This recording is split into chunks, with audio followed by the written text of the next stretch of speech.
Well, back to Legally Screwed. I'm attorney Jeff Kaufman, like usual. Sitting next to me is comedian extraordinaire, James Young. I like that. Comedian extraordinaire. Thank you for that, my friend. I mean, when you think about it, everyone has their thing. Uh-huh. So they have the picture, and you could be that zany face, you could be the serious face, be a lot of things. I mean, when you put your stuff out there and you're going to go, I'm known as, so when you're trying to sell yourself, a single line, remember, because we know a guy, are you comfortable? There's some guys who have their thing. That one thing is their thing, and that's that comedian. Exactly. Gotcha. So if you had to say something without spoiling like one of your best bits, and you want to describe yourself, what kind of comedy do you do, James? I would say this. I'm not a doctor, but I played that with my wife. Okay. That'll work. Thank you for letting me do that. I always say, when I say I'm a lawyer, they go, is he going to just do lawyer jokes the whole time? And you know what? I give you a lot of credit because you can touch on the law, but most of your stuff's not about being a lawyer. It's about being relatable. It's about stuff that people go through that they can relate to. I choose not to remind people that they hate me. Because you think everybody hates lawyers, man. They do. Until they need one. Yes. Until they need one. They go, what do you do for a living? I'm a lawyer. Can I tell you something though? Can I just say this real quick? I like writing stuff down now. That's one of the things I learned from you, right? There's a joy that you feel that, like, I've drank, I've done certain drugs, I've had some pretty good sex in my day. If my wife was being honest. I talked to her the other day. But there is a You're joy. a much better cook. Thank you. Just saying. She kind of looked at me and goes, I don't know about that, but he makes a great meatloaf. Thank you. Thank you so much. But I would tell you, after doing all those things, having drinks, having drugs, having some good sex, every now and again, there's no joy like crossing something off a list that you have completed. There's an endorphin rush that people get. Yes. And it's a fact. They've tested it. It's you true. feel better when you finish something. Yes. But when I talk about the system I had, because I've gone through a lot, and people go, well, how do you do that? I said, you have to have a good system. Yeah. There are people I know who are the most incompetent people in the world, but they have a great system that protects them. That's right. So if you're semi-competent and you have a good system, you do a lot. You can achieve a whole lot. Yeah. Yes. There you go, man. I wonder, I've been white a long time. Really? How long? A long time. Okay. Yeah. About a half a century. There you go. Yeah. I remember, I think when you first realize you're white. Wait a minute. Are you coming out as white? Yeah, I'm coming out. I realize I identify as white. Hold on. I got to get a couple things before we do this, like some avocado There's toast. some privilege. There's some privilege. I get that. You know, anytime I walk in a bank, I'm not the first person somebody looks at. No. So I get that. No. But at the same time, there are things that I realize I can't do. Like what? I'm not cool. I can't dance. I can't, But do you think that's nothing is sadder than watching a whole room of white people do the chicken dance. That is pure entertainment for us. I would tell y'all right now. I mean, for black folks, seeing you guys dance, chef kiss. We love it. I mean, I just saw Sinner, and I want it to be remade. Why? Just to have, I want every cast member to be white. And it goes from being this horror movie to one of the scary movies. You know what I mean? Are you guys brothers? No, we are actually just cousins. We're just cousins here. We're just cousins. Cousins, my good man. You're right. It'd be different. It'd be a lot different. It'd be really different. The white people go, no. Can you come in? No. We wouldn't even ask. No. We go, no, sorry, we're full. Sorry. No, we're full. We're full. Come back tomorrow. Tomorrow, make an appointment. There'd be nowhere going into the woods, going to the bathroom. No. I love that. I'm not going into the woods. Can I come in? You know what? I would, but it's after 9 and my HOA has certain rules and guidelines. You guys can't come in. Do you got references? References? Yeah, so I could call. Sinner would have been like, I don't know, it'd be like 20 minutes long. White chicks. Yeah. It'd be over.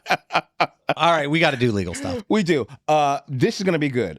All right. First question, legally screwed. Okay, this is a good one. Now, this comes from Florida, of course. Okay. It's not us. Stop it. It's not us. Okay. Stop putting Florida down. You don't live here. You'll be here too. Oh, you have Disney World? Yeah, we got Disney. Love Florida. Born and raised. Now, here we go. My grandmother's ring was stolen less than 12 hours after she passed away at a Florida retirement facility. Now, the facility denies responsibility and refuses Don't know what you're talking about. to investigate their staff. Didn't see it. There are no cameras or security footage available. So how do we get justice? Anytime you hear a story, I think every lawyer should have to do criminal law, should have to start off working for the public defender's office, state attorney's office. Okay. Because the first thing we do is we hear the story. We don't automatically go to the law. We go, okay, what's reasonable? 12 hours after they died. So somebody saw her with the ring when she died. Mm-hmm. Okay. And that's where the time starts. Mm-hmm. Okay. And you're going to go, well, she had the ring last time I went to visit. Okay, well, I don't know that. She could have flushed it. Was she ambulatory? Could she get out of bed? Mm-hmm. Did she have Alzheimer's? Did she have dementia? Gotcha. I mean, you start breaking all these things out because somebody's got to prove that I had a duty. Let's say somebody said, "Hey, Jeff, this is the ring from Prince Charles, name it, and it was on my finger, and now it's gone, and it's worth $7 million." Ooh, okay. You guys owe me $7 million. Well, the problem you have is this: you have to prove it was on the person. You have to prove that I have a duty to be responsible for your property. Okay. And most likely, when you sign somebody in, there's a waiver and it covers all these different things. And it says, listen, if anything gets stolen or lost, it's not our problem. No. And the most we'll be responsible for is like $1,000 or something. Mm-hmm. This happens all the time. It happens actually in emergency situations, like when you have a heart attack and they get to the hospital and suddenly all the jewelry is missing off the person. Got it. Now, if you can prove it was there and that there was only a certain amount of people who could have done it, now you have a secondary problem. In Florida, if somebody commits a crime because somebody stole it, this is a crime that was committed. Mm-hmm. If one of my employees commit a crime, I have to be aware of that person's propensity to commit a crime. Really? Let's say you and I are friends. Okay. I don't know your criminal history. Gotcha. But let's say you're in the building and something happens and you just punch somebody in the eye. You just punch one of my clients who come in the door and they try to sue me because, well, he works for you. Well, I've never seen James punch anybody. I don't know. They go, well, if you did a proper criminal background check, he was a convicted murderer and all this other stuff. Got you. Okay. So if I had a reason to know that you had this propensity, I could be responsible. The same way when it comes to theft. Mm-hmm. All right. Do I know the person who stole it? Got you. Now they're going to say, well, this wouldn't happen outside of anybody who worked for you. It could have been somebody was there. Well, you have a duty to make sure all this stuff. I can't watch everything. No, I can't.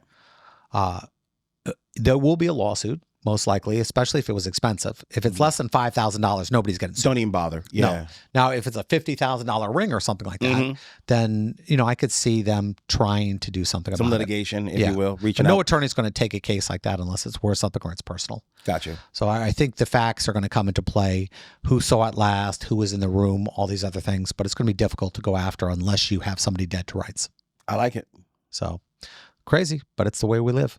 Got it. Now, the first thing I heard was Florida missing jewelry. You know what I thought? Crystal meth.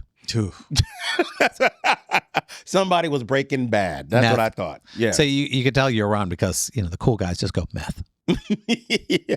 I'm not cool. It's crystal meth. The crystal meth. The crystal meth condition going on in Polk County. That sheriff is on it. He's on it. I've seen his TikToks. He's amazing. I like him. I like the cut of his I actually interviewed Grady. Bro, he's a character. Grady's a beast. He's a character, and people are going to go, he doesn't care about people. No. He don't care about criminals. No. He don't care about criminals.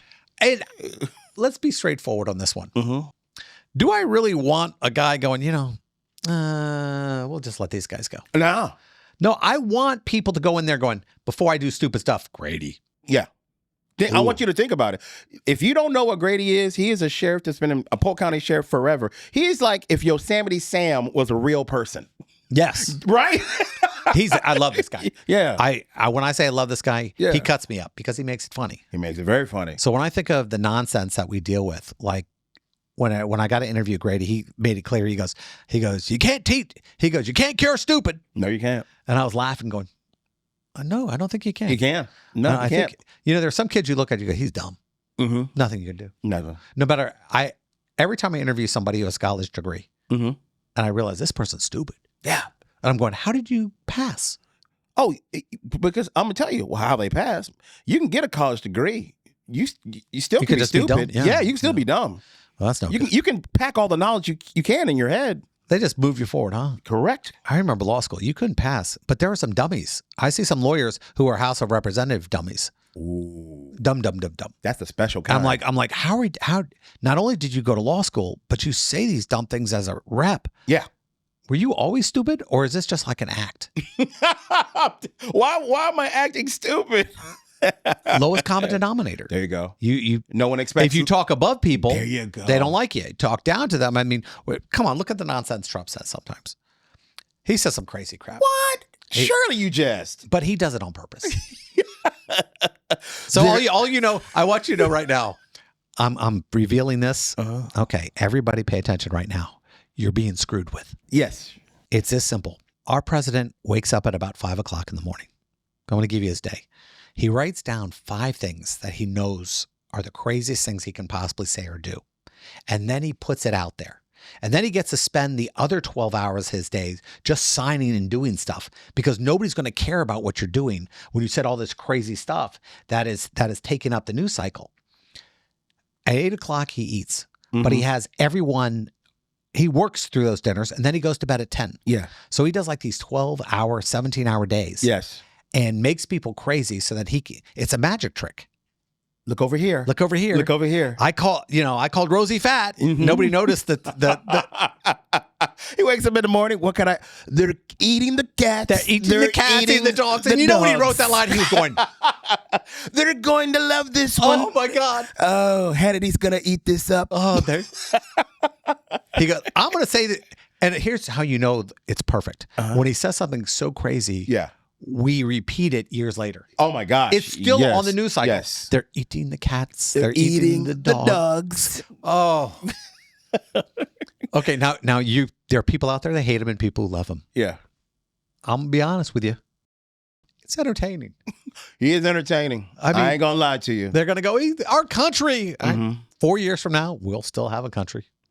And we'll still be finding reasons to be bad. And I want you to know, 5 years from now, I'm going to be doing stand-up and I'm going, they're eating the cats. They're eating the dogs. There you go. This is not a political stance. This is where I'm at in my universe stance. Amen.